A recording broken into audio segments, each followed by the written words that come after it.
how to sell from stage. Had a few questions over the last weeks, particularly about how do you stand up in front of a group of people and give a talk in such a way that when you finish your talk, a line of clients lines up and says, I want to do business with you.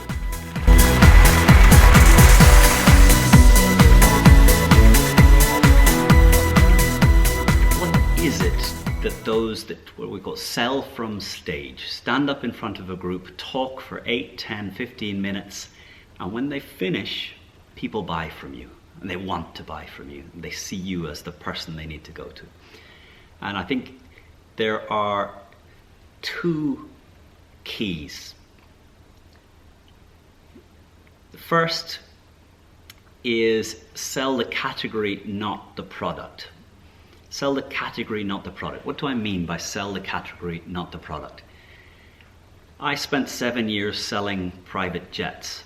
And we sold jets from one specific manufacturer called Eclipse Aviation, and the specific aircraft we were interested in selling was the Eclipse 500, a 4-seater, 2,000-mile range aircraft.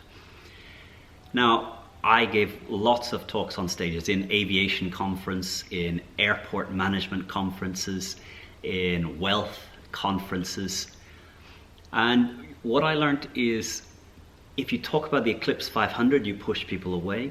If you talk about the lifestyle around an aircraft and talk about the whole category of private flight, of the freedom of going to an airport when you want, of having customs come to you, do the passport control while you're sat on the aircraft, of the next time you're standing in a passport line waiting, just remember, you could already be there.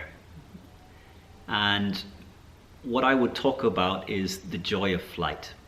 A story I would often share is the story of my great uncle Stanley.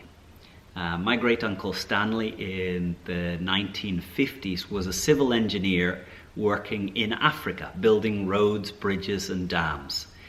And when he traveled from London out to Nyasaland, where he was working building a dam, he would fly on the BOAC, the British, and they flew a Constellation, which is an airplane that lands on water, a water plane. And the Constellation has 24 seats. It has a promenade deck, so an airplane that has an area for going for a walk during the trip. And the 7-day trip for my great uncle Eunice involved flying along the river, taking off from the River Thames, landing in Lake Geneva and spending a night in a hotel owned by the company in Geneva. Flying out from Geneva, landing in Nice on the Mediterranean, staying one night in a hotel owned by the company in Nice. Flying down to somewhere in Egypt along the Nile River, and they would land on the river, stay a night in a hotel, 5-star hotel owned by the airline. They would continue down. I think one of the days was landing on Lake Victoria, and after 7 days of this, finally arriving in Nyasaland, which today is called Malawi. Now, this was when air travel was amazing. My great uncle met his wife on one of those 7-day trips. She was a nurse working for the British government and working overseas. So the two of them met on one of these 7-day flying boat trips down to Africa. Now that was a time when flying really was a pleasure, and flying was an adventure. Nowadays, when you land on a Ryanair jet flight or a Vueling flight and the pilot says, "We hope you enjoyed your flight," I think, how can you enjoy this flight?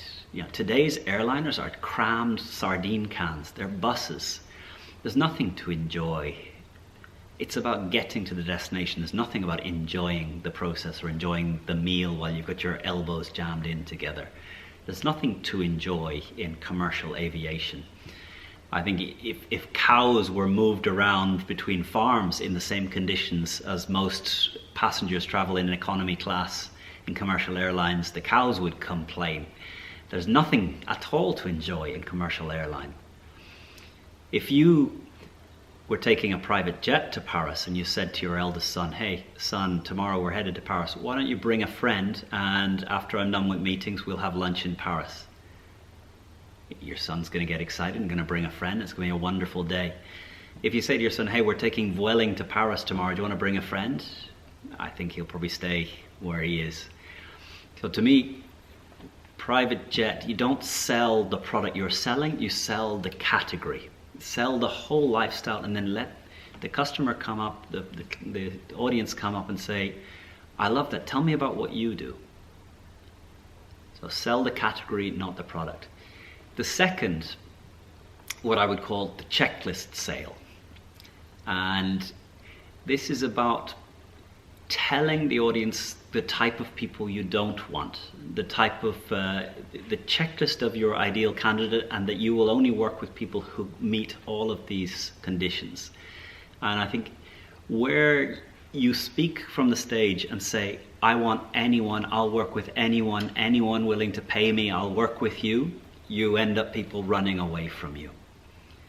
If you say, I only work with a certain unique few, I only work with those who are willing to really commit to the process, I only work with those who really aspire to the biggest goals, I only work with people who set this as one of their most important goals and work hard on achieving something that they couldn't achieve without me. I only work with people who show up on time, show up fully dedicated, do the work. I don't work with anyone else. If you are not going to do the work, if you're not going to pay the money, if you're not going to set big dreams, if you're not going to take risks, stay in your seat. I don't want to hear from you.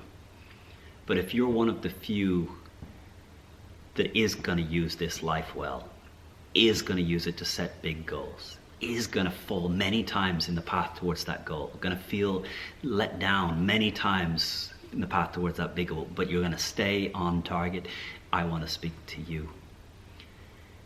So it's by pushing people away and saying, these are the people I will not work with. These are the cases I don't want to hear from. These are the types of things I don't want to deal with.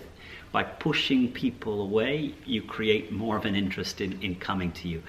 I think here, there's so many things in life that any sense that I send out of desperation, of I need to be validated, I need you, pushes people away. My friend Tony Anagor says, bread and water, all of the rest is marketing. Bread and water, all the rest is marketing. The only things we absolutely need to live, bread and water. All other products that we have in our life, the Apple Watch, the smartphone, the camera, this suit, this MBA in this school, is because some marketer did a fantastic job of selling me the idea that if I get this, I'll feel better about myself. The only things we really need are bread and water. Everything else requires that you sell to the person a bigger vision of their life and let them know that it won't be easy, but you get one go, so why not go big with this life? And if you're going to go big, you got to use the best resources you can get to go there. If this is you, then come speak to me. If this isn't you, there's plenty of other people you can work with. I only want to work with those that are willing to use this time effectively. So those would be, to me, the two keys of how you speak to a group, and at the end people come up and say, I want to work with you. I need to work with you. I need to have a meeting. Can we meet now? Can we have a coffee? The first, sell the category, not your product. So sell the lifestyle idea, not your specific product. If you're selling weight loss products, sell the wonderful feeling of feeling good in your body. And let the audience come up and say, but what's it that you sell? You sell something that helps me, I want yours. And the second is to not push, but almost push people away. And use the talk to talk about the type of people you don't want to come and see you, the type of people you don't want calling you. But that if someone in the audience feels that they still identify, they are called by this bigger picture, then by all means I would love to hear from you. But it will be hard work, and I'll make you sweat, you are going to get an extraordinary result. There we have it. Sell the category, not the product. Push rather than pull people towards you. Have a great week.